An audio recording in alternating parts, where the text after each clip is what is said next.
Welcome to Measuring Success Right, the official student-led podcast of the Marriott Student Review, where we connect the leaders of tomorrow with the issues of today. The essential oils company doTerra has grown to be a $2.5 billion company over the last 20 years and currently leads the worldwide essential oils industry. But, like all successful endeavors, doTerra had to start somewhere. Today I'm sitting down with Greg Cook, one of the founders of doTerra, who has been at the forefront of the company's global journey from the beginning. Greg also started a national reaching organization to address mental health, and he recently climbed Mount Kilimanjaro, the highest mountain in Africa. Tune in to hear his perspective on measuring success right. My name is Stuart Bird. I'm your host today, and I'm excited to be joined by Greg Cook. Greg Cook is a founding executive and board member of doTerra. He's also the founder with his wife of the Cook Center for Human Connection. We'll talk about both of those endeavors. He has developed and managed international opportunities and markets for companies in the health and wellness field for more than 25 years. Greg currently serves on the board of Primary Children's Hospital and previously served on the board of Mentors International. He is also a local church leader. He leads a congregation of about 2,000 young adults here in the Provo area, and that is how I know him. I've seen his leadership portrayed in that role. And so I'm grateful. Thank you so much, Greg, for joining us. Thank you, Stuart. I am so excited and honored to be a part of your message today and look forward to the discussion. Your journey started at BYU. You studied international relations, is that right? That is correct. Yes, back in the So, day. so you're a BYU alumni. So this is a special thing to be able to interview alumni to see how their journey started here at BYU. After BYU, you went to New Skin Enterprises, is that right? Yes, I was working there during my college years, working my way through school. Okay, wonderful. You then went to Young Living Essential Oils and then co-founded doTerra. So there's a common theme of essential oils, health, wellness, and fitness industry. Did you have any previous interest, or how did you find this field and what made you stay in it? It was all very practical. I started at the month I got back from my LDS mission to Sweden. I started working part-time to put myself through college. And at that time, there was this great company that was growing like crazy and hiring everybody. And so I kind of cut my teeth in customer service at New Skin and, learning to talk to people after having served a mission just really broadened my people skills and my ability to talk to lots of people from all over the world. And I just found business to be extremely compelling and a powerful vehicle for accomplishing many of the mission and purpose-driven values and desires that I had coming back from my mission. So it's a great place to start. Hmm, wonderful. You then went to Young Living Essential Oils, and then later we'll talk about your experience with doTerra. But at both Young Living and doTerra, you've taken a role as a kind of a global ambassador for these companies. What's that like? So it seems like you're going to countries and you're helping build the company in that country. Am I kind of understanding that right? Yeah, it really is kind of miraculous. Back in 1990, when I got back from my mission to Sweden, I'd worked with refugees and people from all over the world, and just had this very strong desire to create, use the blessings that I had access to, the greatest country in the world, the greatest educational opportunities in the world, and just try to do something with my life that would empower people from all over the world. And I felt like business was a great vehicle for doing that.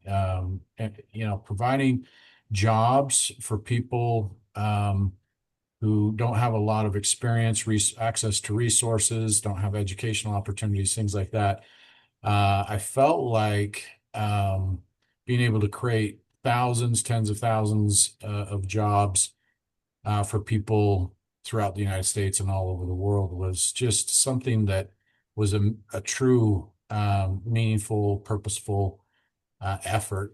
And if we did it in the way that was consistent with the values that we'd had at BYU, it would be great. So luckily, I was working at a company that had great leadership and they were expanding internationally.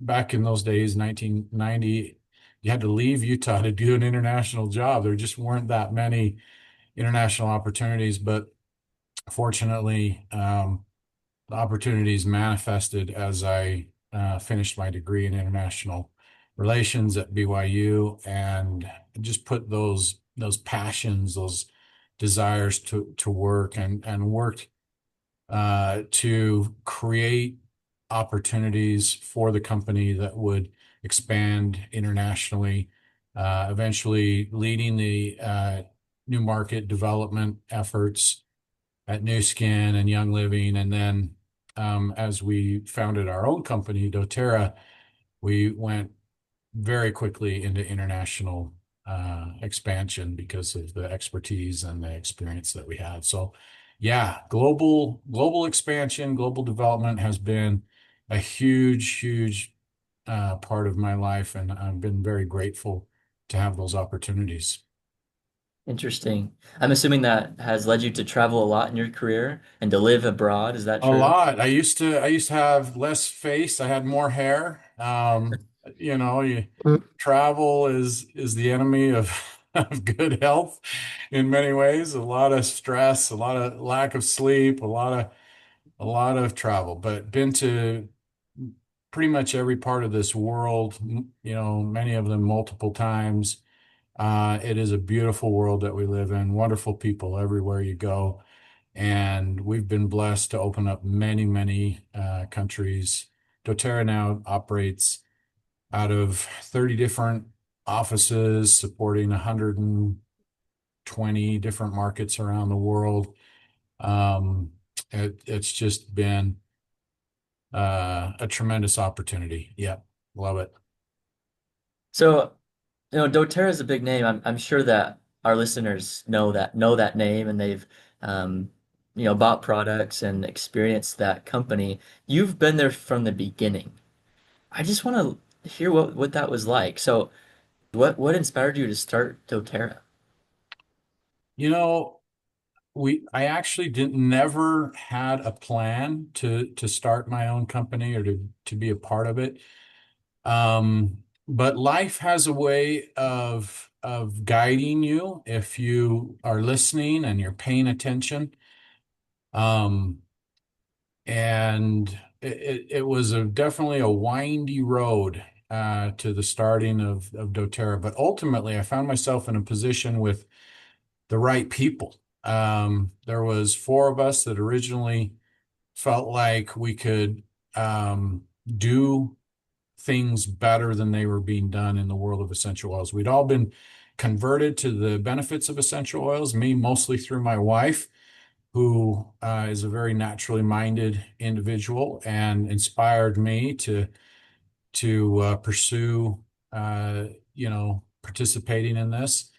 And we found there was four of us that came together, each with a very important skill set. And the timing was really critical. Each of us was ready to do something for ourselves.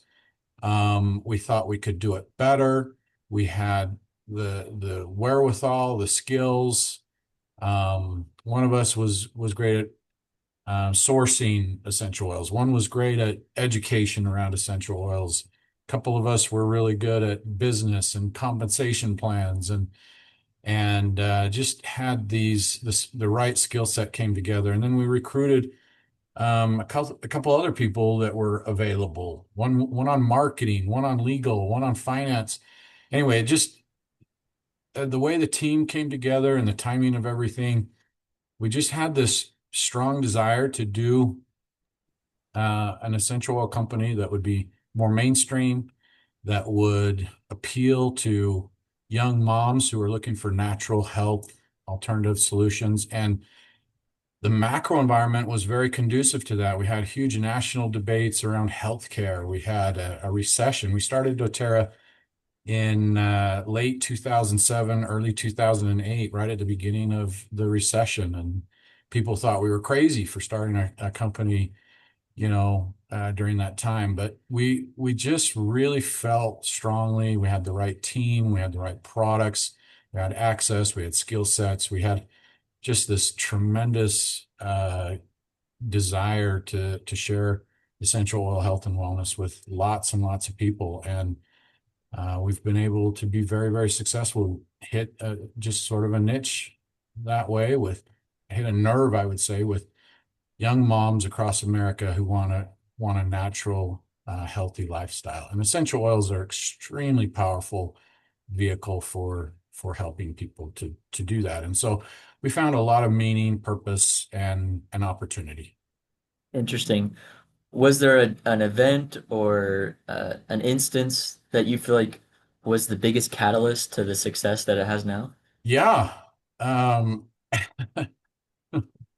Dave Sterling, who was my partner, got fired from his job as the CEO at Young Living, and the new management was not um, something I was interested in pursuing. And so when Dave got fired, and that was the thing that kind of brought us all together and said, okay, we can do this better.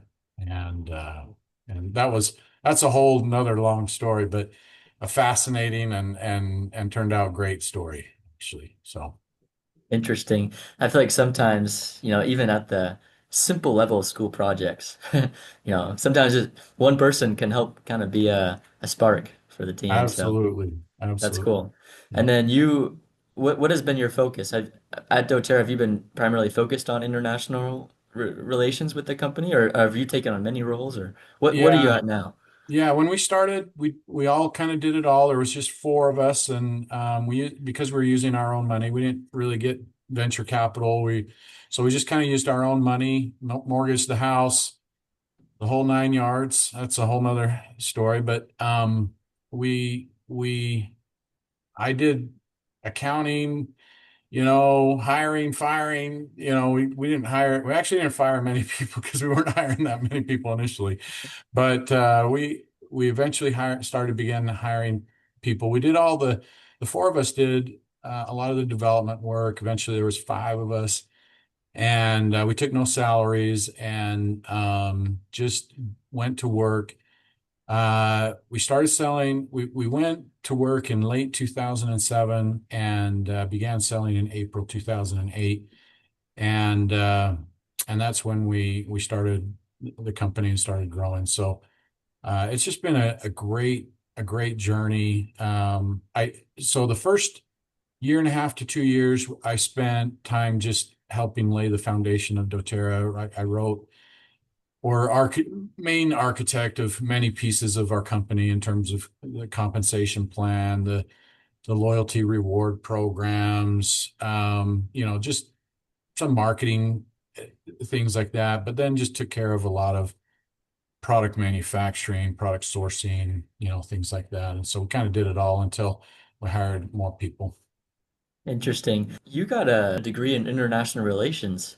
So how did you learn all these things? Marketing, human resources?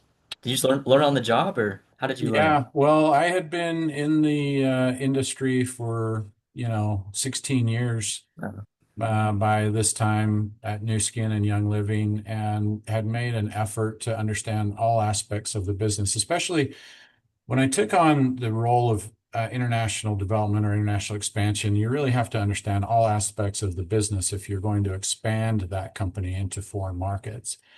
And we would basically take the essence of our company and try to maintain the culture and as little change as possible, frankly, as we expanded into international markets. And so you just really tried to understand every aspect of the business. And because I knew international, we were very aggressive in moving internationally very early. We're still in basically startup mode when we started opening our first international markets in Taiwan and in the UK.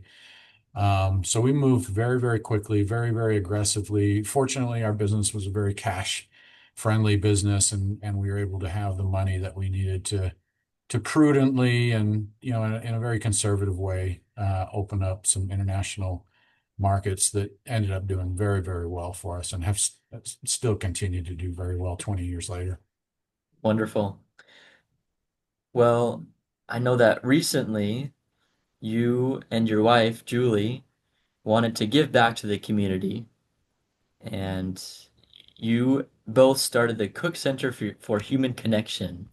And this Cook Center for Human Connection, it has a mission to bring together the best organizations, programs, and products to prevent suicide, provide mental health support, and enhance human connections essential for people to thrive. I'm reading that from your website. Um, so you said you wanted to give back. What does that mean? Wanting to give back, and what led you guys to focus then on mental health for an organization? Great question. We had a little bit of a journey to start establishing our foundation.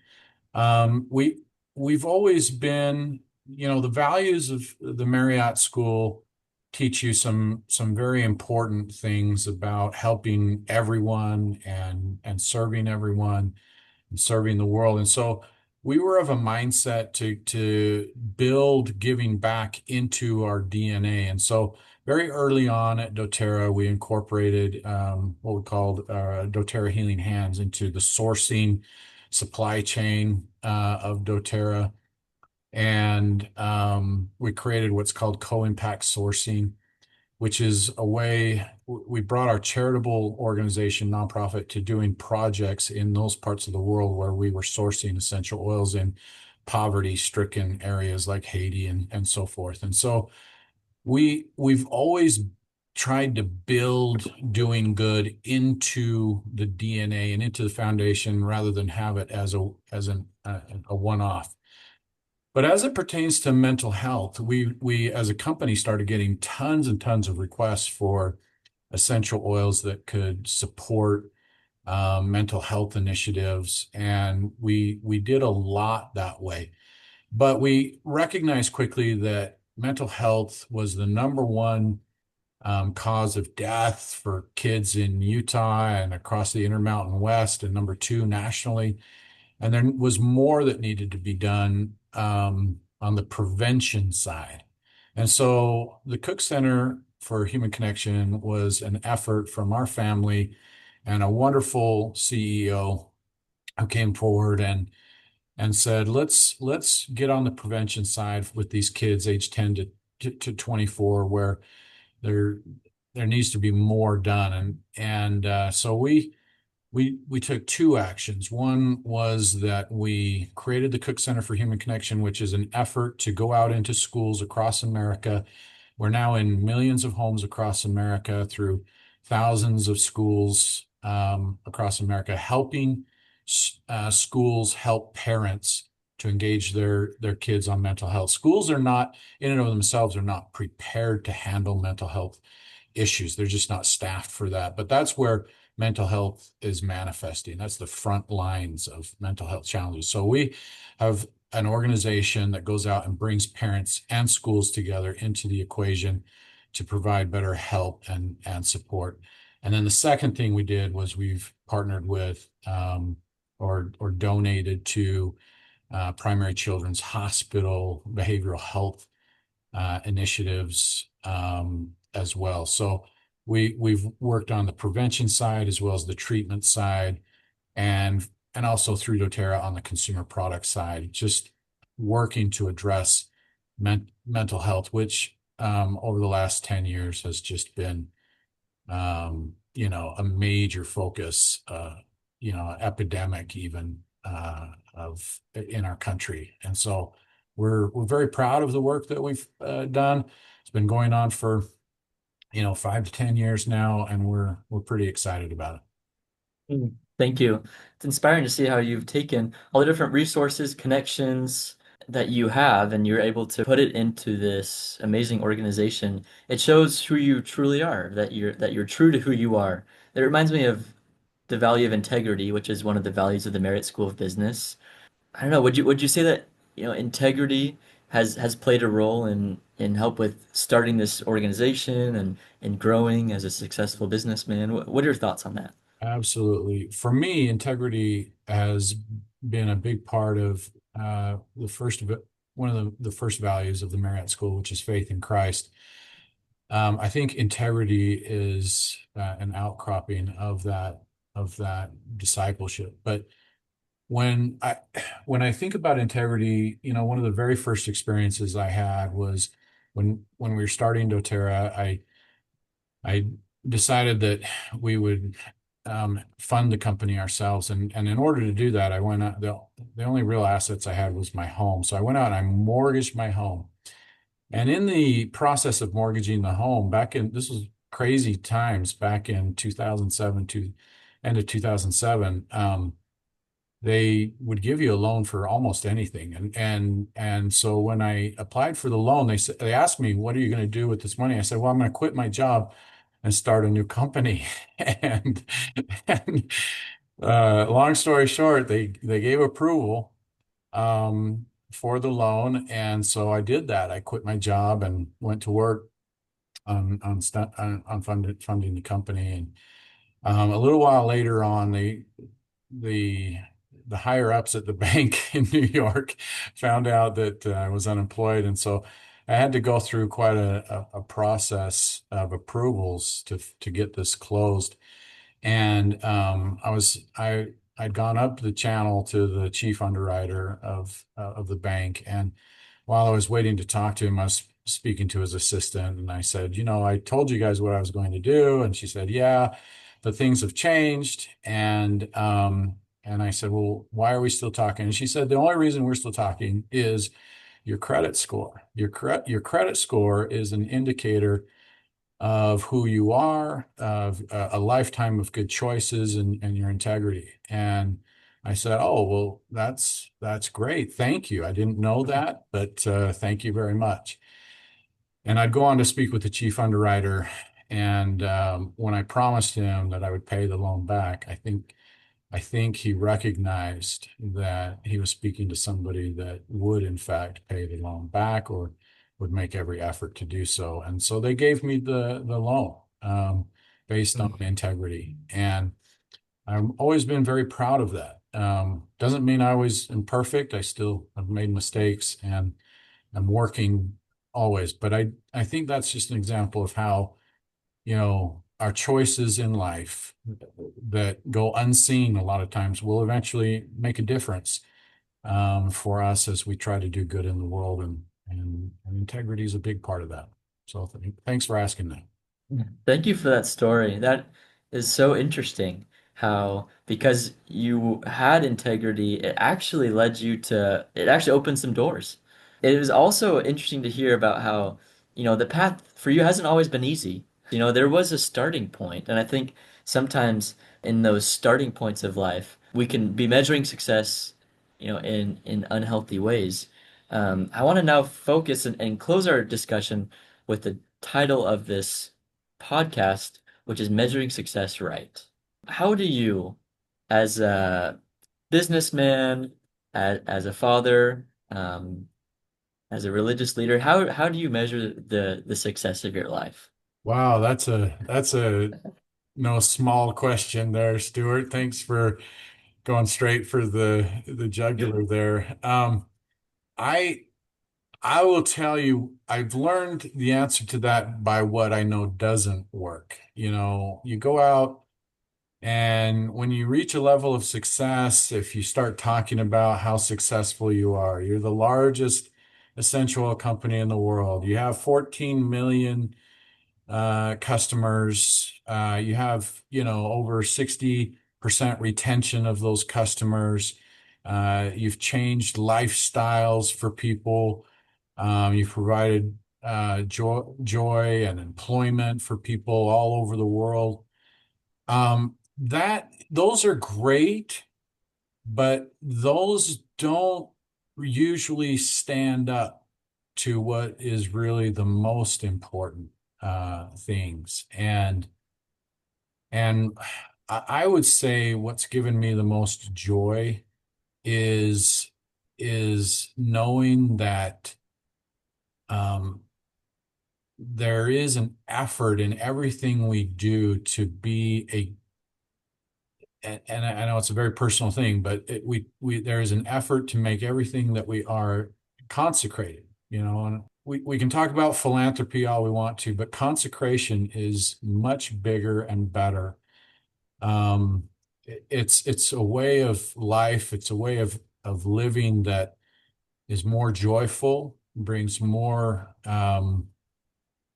uh, creativity, more blessings, more affirmation, because things happen that you can see things happening beyond your control, and you feel like you're being blessed because your intentions are pure and you're doing everything you can to do a work that will serve the purposes greater than yourself, the unseen hand, the purposes of Jesus Christ. I just find tremendous, tremendous joy in that. And when you do that, your family is relationships are where they need to be, trying to keep those balanced um, through the startup phase to the $2.5 billion company. Trying to manage all of that is only possible as you try to live this consecrated life that helps you keep your priorities in line, helps you maintain relationships with people. Anyway, I think that's a great question, and I have found just so much gratitude and thankfulness for BYU, for what it has taught me, the values it taught me, for how we can implement the things that we learn through the gospel of Jesus Christ. It's been a tremendous blessing to me. And so we love BYU. My wife and I, we both graduated from there. We've had 4 of our 5 kids graduate from BYU, and we just want that goodness to continue. And we couldn't recommend BYU education and everything that BYU stands for higher. It's just a beautiful thing. Thank you. Thank you for your testimony of living a consecrated life, giving back, focusing your life on giving. That's evident in your life. And so thank you for inspiring us by your words today, but also the way you live. So Thank you, Stuart. Appreciate you. Thank you. thank you, Greg, and thank you to our listeners for joining us for another episode of the Measuring Success Right podcast.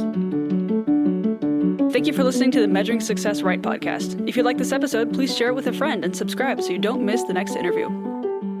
The Measuring Success Right podcast is a production of the Marriott Student Review. This episode was produced by Stuart Bird, Allison Pope, Greta Ackerman, Ellie Lewis, and James Call.